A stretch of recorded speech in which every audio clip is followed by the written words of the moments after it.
I quit. Completely with the regard of like, I'm coming back. I'm just going to go do this movie and I'll come right back.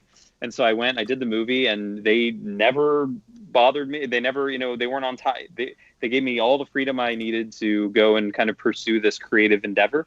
And I had an absolute blast doing the movie. And then I was super lucky. And right as soon as we finished wrapping, I got back in touch and I said, hey, I'm available again. And the next opportunity that came up for a position to be on a creative thing, they gave me a ring. I came in for an interview and then came back to the show. And so now I'm back at Warner Brothers. Well, that's fantastic. What a great combination of events that happened to allow that to happen. Yeah. Really, Right. absolutely. And so right now I'm working on a new series or new season of a series called Young Justice. It's the 4th season of the show, and it's a 27 episode series. And so we're cranking through season 4 right now as we speak, and the show's looking really, really great. Obviously, there's a vast difference between the animation environment and then the indie environment. Right. So which one do you like better? That's a tricky question. Well, tell me the pluses and minuses of each one. Sure. Yeah, there are absolute. So I think the not being PC, like honestly answering that, they're both incredible for their own attributes, right? So in the animation world, it's a more relaxed schedule. You're working on a larger machine. There's tons of people involved at every step of the creative process. And so you're doing things creatively in a timeline, and you have a ton of flexibility because it's animation. If a character, on the day, if you're shooting a movie and you didn't get the shot, you didn't get the shot, and that's it. And now you've got to like go through this puzzle box of like, well, how can we cheat the geography and how can we do this to make it clear that they blah, blah, blah, blah, blah. And in animation, it's like, well, just redraw it. Just fix it. Just do this. Just do that. Of course. Whatever. Yes. It doesn't matter. Like, oh, you know what? They should be in space for this scene. Okay, now they're in space. It's like nothing. It's like, so you can change things obviously within the budget of the show, but you're getting to work with like this plethora of like amazing artists and people that are storyboard artists and revisionists, and you're working with a huge team. But like I said, it's slower, so you're able to kind of hone in on this storyboard. I'm also editing in a program called Storyboard Pro, which is initially when I started at Warner Brothers, it was only the app that the storyboard artists drew in, and all the editors were working in Premiere. And what I realized when I started at Warner Brothers was that editors are using Premiere, they're using Storyboard Pro, and the only way that they were communicating back and forth to transfer things was XML, the archaic, old format of XML that's just ones and zeros. And guess what? Every time they would go back and forth like this terrible game of tennis, they would lose something. They would lose sync. They would lose progress. Something would be offline. And so I did one movie that way. I was like, there's got to be a better way. And because of Final Cut X user, I'm thinking about efficiency, right? And I'm like, there's got to be, what am I missing here? These programs don't talk to each other. And so I was like, can you guys install Storyboard Pro in my system? I want to take a look at it. So they said, what do you need it for? You're not drawing storyboards. I was like, I know, but I just want to take a look and root around and see. And guess what? They installed it on my system. I took the weekend. I started moving windows around. And within a couple hours, I turned it into an NLE. It's got a timeline at the bottom. It's got a media browser in the top left. Playback window is called the camera tab. And I drag that over to my secondary screen. And guess what? I can lock tracks. I can move things around. I can blade. I can trim. I can move. Because they're working on a timeline. So I called the next day. I was like, I think we can edit a movie in this. Why aren't we just editing in this? Right. This is what they're drawing in. Why don't we edit in this? And they were like, well, we've never done that before. Right. And I was like, well, we should try it. And they were like, we'll run some tests. And so I did. They all came back green. I was like, let's do it. And they were like, if this doesn't work, it's on you. And right, I was like, exactly. That's the problem. And I was like, I'll take the risk. Let's do it. And I was lucky enough to be working with a director at the time named Brandon Vietti, who I'm still working with actually now at Young Justice. He vouched for me. He was like, if Cris thinks we can make it work, let's make it work. So we started cutting the next movie in Storyboard Pro. We've never looked back, and every movie has been flawless, and there has not been a single loss because we're not finishing in Storyboard Pro. We're just doing the animatic. We're just doing that lock, that initial lock. Sure. And then once it locks and the storyboard artists aren't working anymore, There's no need for that app. Now we move into Premiere and we finish it the fancy way, and we get, and it's a Premiere house. It's not. I tried Final Cut. It didn't work. I've tried multiple times to turn it to Final Cut. It's no good. So we're forced to work in Premiere, but working in Storyboard Pro, it's incredible because at that point, you've got all the tools there that a storyboard artist needs, or a director or a producer. So guess what? When you're in your review at Warner Brothers, you sit down, you're editing in Storyboard Pro, and someone goes, "Oh, I meant to, his facial expression isn't right." And so you just draw on the Wacom, and it's like Photoshop. You just change the layers, add a smile, add a whatever. The note has been addressed, and you keep editing. And if it's too complex, the storyboard artist is sitting there. He can just sit in your chair and drive for a minute, fix it, and sit back down. That way, when the meeting's over and everyone walks out of the room, there's nothing left to do. No one's got to go back to their offices with long emails of notes because we just did it in the same app. Right. So yeah, Warner Brothers is just like a super supportive place with great people and everything. Now going to the indie side, it's night and day, right? The indie side, you're working with incredibly talented people, but it's at a lightning pace. Everything's on the line. You've got to make sure that you're executing on time, you're hitting deadlines, but there is a risk to everything that you're doing in that space, and it's a hustle, right? Right. So you do a cut, you do another cut, you lock, now you're distributing, you're talking to distributors, and you're having meetings, and things might fail. And so like there's a greater risk. It's like a greater risk reward in indie film where like you're taking big gambles. You're not sure if they're going to pan out. You don't know where your next paycheck's going to come from, or if you're going to have another thing to jump onto after that. So it's kind of like this beautiful, hyper isolated moment where it's like being on set. You're best friends with everyone on set for 5 weeks, and then you like barely see them ever again. But for those 5 weeks, they're ingrained into your DNA. Like they're so important in those 5 weeks. They're like family, yeah. Exactly, they're family. And in that snapshot, right? It's like when you're on a plane and you make a temporary friend sitting next to you, you get off at your destination, you never see them again.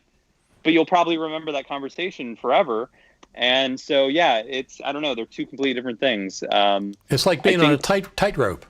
Yeah, I think Warner Brothers really just obviously lends itself to the stability and being able to create content that is influential to future generations and, even current generations. But I mean, it's mostly cartoons and animation, which are consumed by lower aged people and children, and those are our future. And so if you're creating content that's shaping their minds and intriguing them and making them ask questions, Young Justice right now is dealing with some extremely mature themes. And we know that the age bracket for that show is like teenagers to like maybe maybe 12 to 19. And if we can start having that demographic ask questions about life and ask about self-identity and whatever, then you're creating content that's changing the world possibly, right? And then, that can be said for the same thing in an indie space, but in a completely different way. You're creating content that's for possibly theaters. Your content is for, different age demographics, depends on what genre you're working on. Sure, absolutely. Yeah. So that's pretty good. So where are you working this summer? You're working on what? It's that show Young Justice that we're cranking away on. Is that what are you editing that? Are you using Final Cut for that or Storyboard Pro? No, I wish. So right now we're cutting in Storyboard Pro because we're doing the animatic. So I'm using that app that Storyboard's drawing, and we're locking each animatic, and then we will then be shifting probably into Premiere. I am currently so my assistant editor right now actually is Jordan Maltby. Have you ever met Jordan at I don't think so. Okay, so he is a Final Cut X guru editor as well. He's very passionate about the program, and I actually found him to work on the show with me. So he came on, and he's like incredibly talented, and he's gunning for Final Cut X in a big way. And so he's kind of I gave up trying at Warner Brothers to change the show. So I was like, I tried, it doesn't work. No, I understand. And he was like, we can do it. And I was like, maybe we can do it. So now we're now going to try to pitch Final Cut because guess what? The landscape has changed. We're all remote now. We're all sitting in our houses.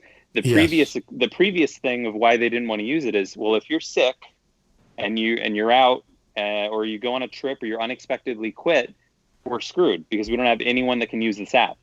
But now that we're in a remote workflow, that argument's a little bit mute because we're not going anywhere, and I'm in my living room, he's in his living room, and we both love Final Cut X, and we can get the show done almost twice as fast. Maybe so. That's I'll keep you updated on this if we can flip the show, but we're gonna maybe try to get into Final Cut on this show. So why? I'm curious. Why Premiere and not Avid? From that angle. That is a question I don't have a good answer for. It was pre-established when I got there. Okay. I think for whatever reason, most of the machines at Warner Brothers are Macs, and I know Avid is obviously on Mac, but I think there are two shows that are at Warner Brothers, bigger shows, and they're on Avid and they're on PCs. So there seems to be a weird correlation between PC and Avid, and then Mac and Premiere. Okay. Instead of Mac and Avid, which totally exists, but no, I of course, don't know. Of course. I don't know what that's about. So yeah, I don't have a good answer, unfortunately. But it's just a Premiere house when I got there, so I just kind of fell in line, and I was like, all right, Premiere, I guess that's what we're doing. Yeah, I started on. Yeah, exactly. So what did you do with your sound mix? Did you send it out to Pro Tools somewhere for the Follow Me? Yeah, so this is really interesting. It ties back into Warner Brothers yet again. So every movie that I did at Warner Brothers was mixed at a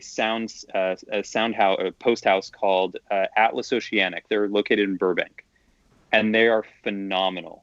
And we would have a timeline and premiere of the movie. It's completely locked. From a visual standpoint, it's extremely polished and really nice, and I mean it's end to end. But the timeline is it's a ghost town. It's a tumbleweed. There's not a lot going on. Okay. You've got your initial, your hits and your explosions and whatever like the key sounds are, but it's just a void, a vacuum, right? We'd send it off to Atlas Oceanic, and I mean 4 weeks later we'd get this mix, and it's hyper polished, every Lego step, every sound, and mixed perfectly. I mean, I was floored every time we'd watch it in the theater. I'd be like, oh my God, I can't believe this is the same movie I just edited. What is going on? Like the sound completely changes it into like this completely other thing. And so I was really blown away with them. So when we were looking for a post house, I was like, listen, this might be a stretch, but I have a place that's mixed all the animated movies I've been doing, and I'm betting they don't just do animation. I'm betting they do live action. We should approach them. So we went to approach them, and right as we approached them, they said, oh, the guy that has been actually mixing all your movies, he left to start his own post house. Wow. To do his own sound thing. And he started his own company, and they're called Rebel Post, I think. Rebel Post. Brand new company. Like they just moved into a building. I don't even know if they have their hardware set up. And I was like, oh, well, let's go. His name is Rob. And I was like, let's go talk to Rob. And so we went down to their thing, and sure enough, they're pulling shrink wrap off stuff. They're painting. Brand new business. Like they don't even have a sign. They don't have an ad, like nothing. And I was like, hey, we're so early, but I have a movie and I want you to mix it. What are our chances? And he was like, well, we can be up and running in like 2 weeks, and then let's have a meeting. So we chatted about it, and then we made it. We ended up, they loved the idea. They loved the script. We showed them a rough cut. They loved it. They were like, this is super creative. This is because he's been doing Lego and animated stuff for years. He wanted to get into the live action space and do like bigger, crazier, more mature content. And so I was like, this is going to be your opportunity to possibly do something like that. If you guys are ready, just let us know. No pressure. And so they got back to us a month later. They were like, let's do it. And so they ended up mixing our movie at this brand new soundstage called Rebel Post, also down in Burbank. So that was a connection through Warner Brothers that I was able to kind of like leverage and be like, let's have these guys do it. And they did a phenomenal job. Again, when we went and did the mix, I walked out the other side of it being like, oh my God, sonically, this is so much better than that's what I could have ever imagined. That's why you hire those people for. You get what you pay for. Yeah, exactly. Yeah, exactly. You mix it yourself in Final Cut, or you can get somebody that really knows what the heck they're doing. You're not just letting them. I presume they use Pro Tools. Yeah. So you're not just getting a Pro Tools house. You're getting the talent behind it that brings things out. I mean, the way that they utilize sound in this movie, because I think of it, it's an escape room movie, right? You're in an underground prison dungeon thing. So they're using the back channels. I mean, doors are locking, screaming. I mean, the panning and all the stuff they're doing with the 7:1 mix is just like mind explosion, like beautiful, beautiful stuff. Like they did creative things that I had those ideas when I was cutting them, but I don't have the resources, and I'm more picture cutter, so I'm editing to make sure the pay whatever. But sonically in my brain, they were doing things I didn't even ask them to do that they already knew how to do. Right. So when I saw it, I'm like, oh my God, that's exactly what I had in my head. And I didn't even tell them to do that. So they absolutely crushed it. Absolutely. So you said one of the things you mentioned is the edit time will be significantly faster in the future. Right. Why? Because admittedly, I took too long creating this movie in post. We had some delays for production stuff, reshoots and et cetera, but that wasn't the main. I mean, the main excuse is I took too long creatively. I think I spent too long favoriting. I spent too long. I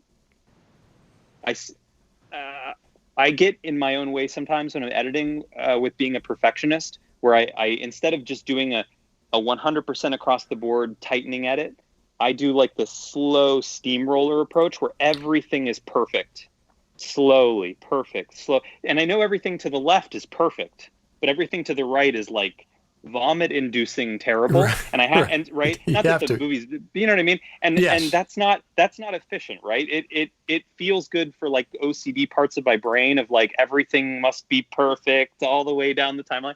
And I think I got a little too caught up in some of that creative stuff of wanted to find all the best takes and stuff. And ultimately, when I looked at our schedule and how long it had taken, when we initially started out with like a 12-week estimate, ended up being almost, I mean, it's 18 weeks. It's like that. There's no excuse for that. You got to deliver on time. And I think like the entire production and especially the director should have a rough cut of the film. Like I said, 3 to 4 weeks after the film is wrapped, they should already be watching the movie. And it was significantly longer after this one. So I think that comment about being faster, nothing to do with Final Cut. It's more of a personal goal of I was given a lot of rope to creatively make something on this film. And I kind of feel like I took a little bit more advantage of that than I should have. And I should have just moved through it quicker. So I think like on set, both Steven and I sat down, we did an in-depth postmortem of where we either succeeded in being super efficient and then where we failed. And then we took all those points and each one, it wasn't a question mark of like, oh, but what do we do? It was like, we looked at each one that we failed on and we were like, oh my God, what were we thinking? It's like that 2020 hindsight, right? Of like, right, of course. Oh my God, what were we thinking? Oh my God, of course we're not going to do that. Of course we're going to. And so this movie, everything you do is a learning experience, right? But in this particular case, I know that going forward, I'm going to set rigid goals for myself on delivery dates and make sure that the director and the creative team on the film is getting stuff faster and faster and faster so that the movie is not only delivered on time, but delivered on time with like possibly time to spare. It needs to be done quickly and it needs to be done more efficiently. And so, I just took a few learning points for myself and Steven as well for the next time we possibly work together, or if I end up just doing a movie with someone else that I'm going to take forward into the future for just being a little more speedy. So how could Final Cut make favorites better, in your opinion? I use favorites a lot myself. Right. So I'd like to have another layer of favorite. When I was talking to Thomas Grove Carter a year or so ago on this show, he said he'd like to see another level of favorite, besides just the one level. Like a secondary. Refresh my memory because I'm trying to remember, like if you have a multicam clip and you're going through and you're switching between the angles and you're hitting favorites, it's leaving favorites on each. It's leaving favorites on A and then you flip to B and you're leaving favorites on B inside a multicam clip, or is it just doing favorites in the browser? Just the browser, I think. I don't think you can do them in. So the second level of favorites would be extremely helpful for that, to be able to track, just what's in your maybe A cam or B cam. I don't know. It's already, the fact that the favorites thing still doesn't exist in the other, you can't do that in Premiere. You can't do that in Avid. You can't set your bin so that you're only seeing the best things. Everyone's still making selects timelines. Right. It's 1991. What year is it? Right. So, I don't know. Favorites in a weird way is so simple and yet still so ahead of everybody that it's a little mind-boggling. But I think I would have to agree with Thomas on that. I think second level would be great. Yeah, that would be nice. That would be nice. No, I know for the longest time, because I rename my favorites a lot of times. I have a system where I go and rename them. And for the longest time, you couldn't search by that renamed text. But now I think you can. When you in the browser, this is all in the browser. So when I talk to different Final Cut Pro guys in LA, which you guys are a certain breed. Yeah. I think it was, who was a Mike? It was Mike, it wasn't Matt Storff, the other Mike. The guy he's working with on YouTube videos. Oh, Yanovich? Yeah, Yanovich. Yep. I asked him, I said, do you guys have a secret Final Cut Pro cabal there in LA? He said, yeah, well, we have something. You remember that cabal? Yeah. Patrick Southern, too, also hosts some Final Cut X dinners occasionally out here in LA, where we'll get together and it's just like passionate people about Final Cut X, and we all sit around the table and like, hey, what are you working on? What's up? What do you have going on next? What have you used? What's a tool maybe the Final Cut this week that you used on a show that ended up being really helpful? And those are always fun. They've slowed down a little bit, obviously, because of the situation we're all in right now with COVID-19. But yeah, that and the cabal for sure, of being able to just get together with people that also appreciate the software. So there's going to be a new version of Final Cut coming out. It's probably not going to happen this summer. I was kind of hoping it would, but there's probably some reasons. So let's say it comes out in the fall along with Big Sur. What kind of things are you looking for? If you had Apple, if you had their ear and said, Cris, we're looking at adding some features, what would you tell them to add? Well, I wish I had a list in front of me, because there's a lot of things. I think everyone's got their list, right, of like all the things they want to add. Sure. And my mind is blanking. How about an audio mixer? Audio mixer? So, well, I would say, sharing, like what DaVinci and what other apps are trying to do, which is multi-user sharing. It would have been amazing if 2 users can be in a library at once with careful restrictions on what, it's the Avid, right? Yes, the locking bins and stuff like that. But I would have been, I can safely say we would have been ×2 speed on the entire shoot if I could have been in a timeline editing while Steven was simultaneously organizing and doing and syncing dailies. Sure. That makes complete sense. And then even if it's, so he's on a machine, I'm on a machine, we're both in the same library, and then you could have a little chat tab, and it'll be like it's bouncing and that Mako, and Steven's waiting to and then perfect. You click on it and he's like, hey, I just synced dailies for scenes 4 through 12. They're ready when you're ready. And then it flings away. And I'm like, cool. And I just glance at it and I'm still editing. And I'm like, in my brain, I'm like, all right, now I can grab the next dailies. And so just having multiple people in one, the fact that library can only be opened by one person, I think is really outdated now. And I'd love if Apple could find a way to make sharing elegant and seamless. Collaboration you're talking collaboration, about. Exactly. Collaboration. I think that's the biggest one. thing.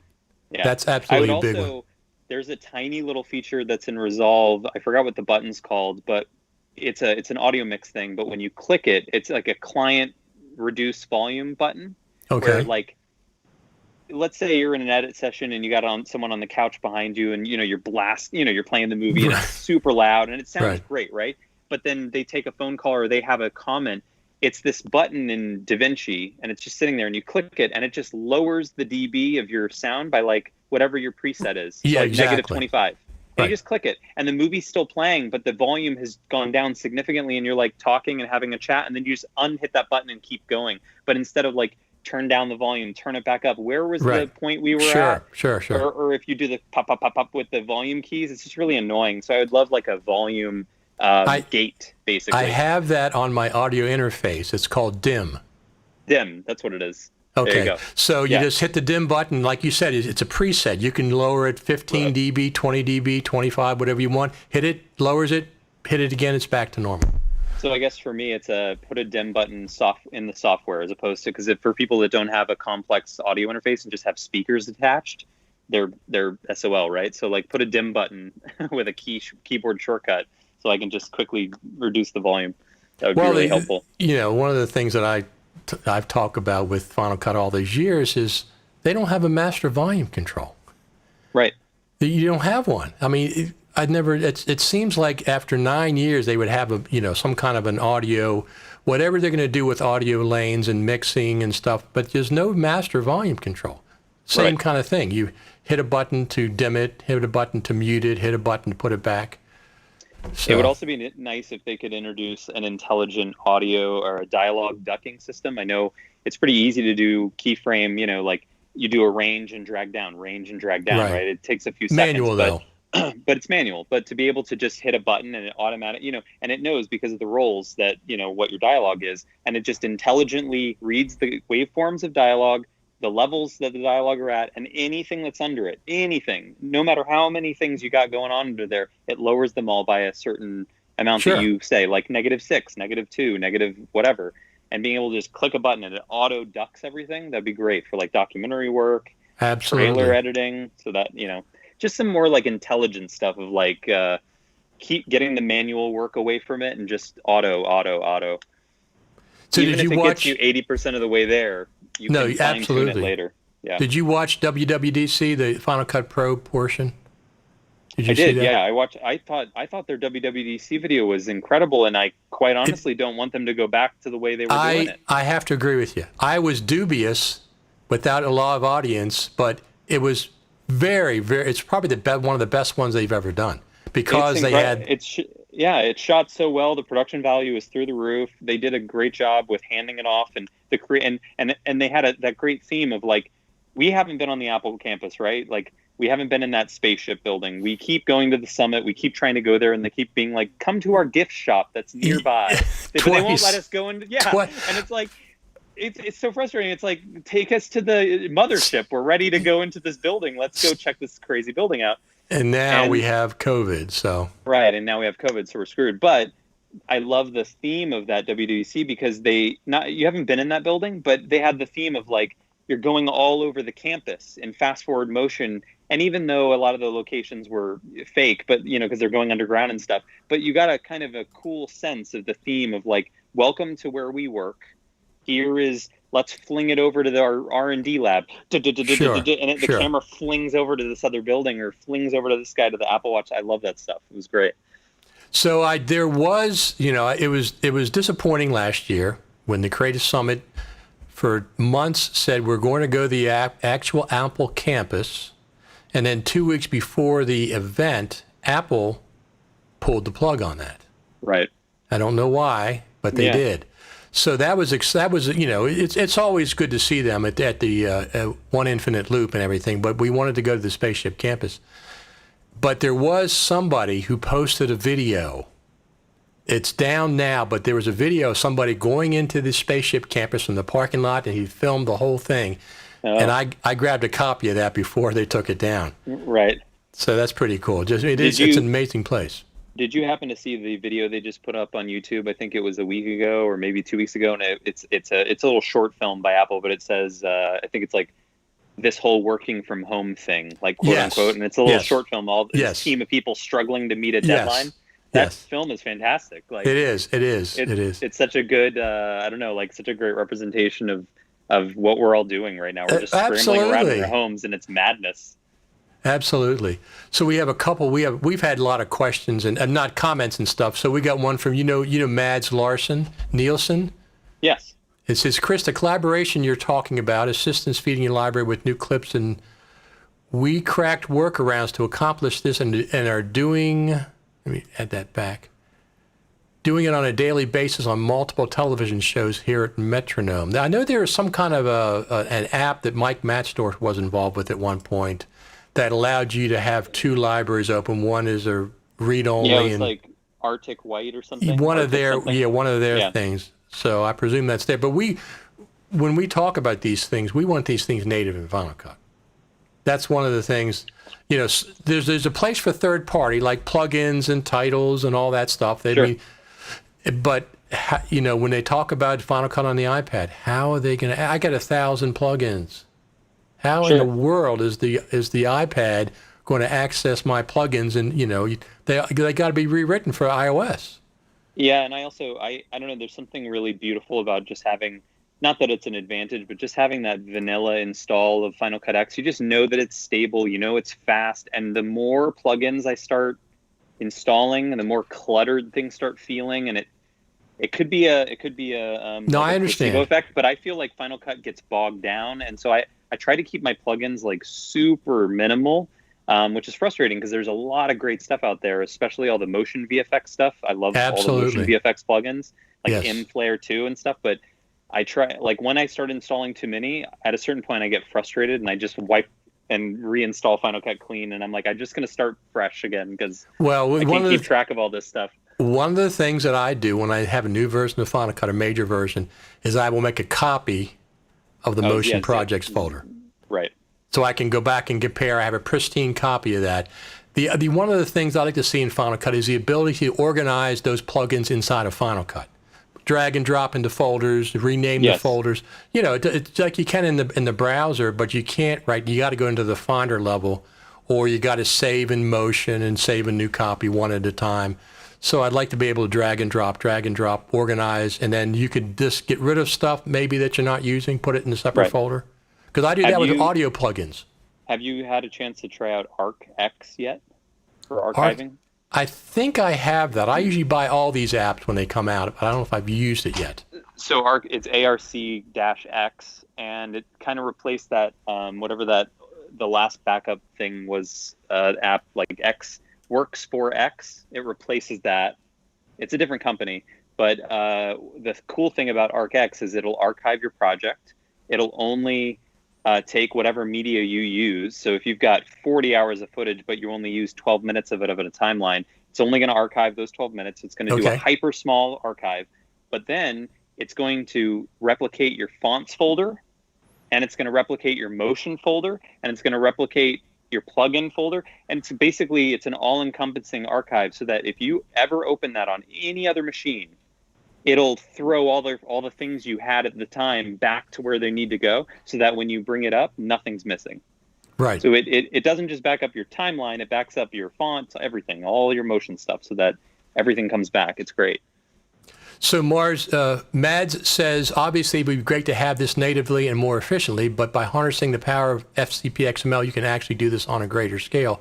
So what do you use, Mads? Are you using an app, or do you guys make something custom? Let us know how that's working for you. So Follow Me the Movie was released in Australia and Netherlands on July the 16th, opened at number 3 in Australia, number 2 in the Netherlands, grossing $340K in 3 days. That was the opening weekend. Yeah. Obviously, it's grossed more than that now. Yeah.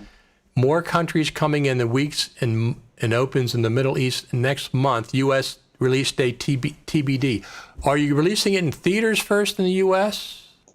Right now, I don't know the specifics of the plan. So I think what I had originally heard, and this might be incorrect now, I'm not sure, was that it's going to have a very limited theatrical release here in a couple cities here in the U.S., but it'll primarily be a streaming and straight-to-DVD release. So I think theatrically, the movie is going to be pretty big overseas, but then here domestically, it'll probably be more of a stream, because also the COVID situation. Right. That's what I was wondering. No one's going to go to the theaters. No, I don't even think I don't know if there's any. I'm in Maryland. I don't think there's any theaters open. I don't think they're open yet. No, I'd be fantastic. I'd like to get it on Netflix or Amazon Prime or Apple. What about Apple TV Plus? Yeah, so our distributors right now are Voltage Pictures and Studio Canal, and that, when Studio Canal came on board, it was like, oh my God, this is incredible. And then we have a third distributor that we can't say just yet, so that's going to coincide with the U.S. release. So it's going to be pretty awesome when it rolls out. Obviously, I'll keep in touch with you, and I'll let you know when the movie's coming out, so we can follow up and let people know. And we can have you back on social media. Yeah. So I'm excited to see it. I mean, I really love the trailer that you have. So Studio Canal, one of my favorite directors. They put out his stuff all the time. David Lynch. Oh yeah. All the time when he puts out films, it's Studio Canal. Yeah. David Lynch is quite the character. He is quite the character. He is quite the character. I mean, his films are just phenomenal, and I was a big Twin Peaks fan anyway, even with the third season. But the films, I mean, Mulholland Drive and Lost Highway and the one with Nicolas Cage. What was that one Nicolas Cage he did? I forget what it was called. I don't remember. Yeah. Wild at Heart, a long time ago. Wild at Heart. Yeah, and then Blue Velvet, of course. I just love his films. Absolutely love them. But yeah, he's always on Studio Canal when they do films. Fire Walk with Me, this Twin Peaks film was on Studio Canal. All that stuff. It's crazy. If you go to Twitter's Studio Canal AUS for Australia, Follow Me is their head banner right now on Twitter. Oh, I can imagine. Yeah, and it's just surreal. I can't wait to see it. Good to see what happens in that film because, like I said, the trailer is fantastic. I'm really excited for you. Well, thank you so much, Richard. Yeah, absolutely. We'll have you back on when it comes on. We'll just talk about it a little bit more. And then the Creative Summit, I'm just going to presume it's going to follow, everybody else and just do a virtual one this year. NAB next year. If they had a live one, because I keep saying it's Vegas. They have the casinos. They have to have live events, or Vegas is going to die, right? I mean, without the casinos, why would you go to Vegas? And so NAB, I think they're going to push for a live one next year. I don't know how it's going to work, but we'll see. Sure. When I went to the previous NABs, I've been to three, I think. I was always meticulous about washing my hands after shaking people's hands. I talk to people, and then go to the men's room and wash my hands. That's just the way I always was, even before this stuff happened. Right. Because I've heard about people getting the crud, the NAB crud and stuff, Sure. just from the regular situation. You just traveled there, right? So you got the jet lag. You're coming from another time zone, maybe, and then you're shaking everyone's hands. I mean, it's like a recipe for getting sick, basically. Exactly. All right, Cris, I certainly appreciate you having you on. Everybody go see Follow Me. What is the hashtag on Twitter? Follow Me? So hashtag Follow Me Movie. That's it. Movie, okay. Yeah, follow me movie. Look it up, and there's all that activity on Twitter is also at Follow Me Movie is as a user, and that'll be the marketing for it. And so any updates about release dates, when it's coming out, where it's coming out, that's getting updated like on an hourly basis. And they can find you on Twitter at Cris Mertens. CRIS, not CHRIS. CRIS. And then Mertens, MERTENS. Yep. On Twitter. Fantastic. Yeah, same thing for Instagram and same thing for everything. I just use that username. It's just my name. Yeah, that's same with me. I have Richard Taylor. Keep it simple. I had to add TV, of course, because there's other Richard Taylors out there. Richard Taylor TV on YouTube, on Facebook, on Twitter, on Instagram. Do you do anything on Instagram? I have the account, but I don't do a whole lot there. Yeah, I've got Instagram. It's also at Cris Mertens. I've got some Follow Me stuff on there as well, and announcements about the movie and. So how do you do video on Instagram? That's what puzzles me because I do mostly video stuff. I mean, you got to keep them short. I forgot the limit. I think is 30 seconds or 40 seconds or something. Okay, so just little short ones. There is a way to do longer content. It's called Instagram TV.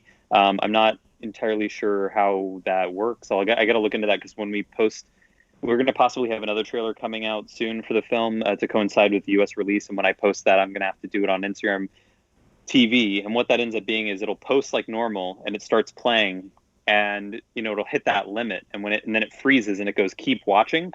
You click it and then it opens a window and plays the rest of it. Oh, very cool. But you have to use Instagram TV, so IGTV. If you don't use that, your clip will just awkwardly stop and then start looping again, and it never finishes whatever your video is. So all right. Yeah. Very good. So, Cris, thank you very much for stopping by Final Cut Pro RTV Live. Yep, thanks for having me, and thanks for all the questions, everybody. Absolutely. Talk to you guys later. All right, talk to you later. Have a good day. Bye.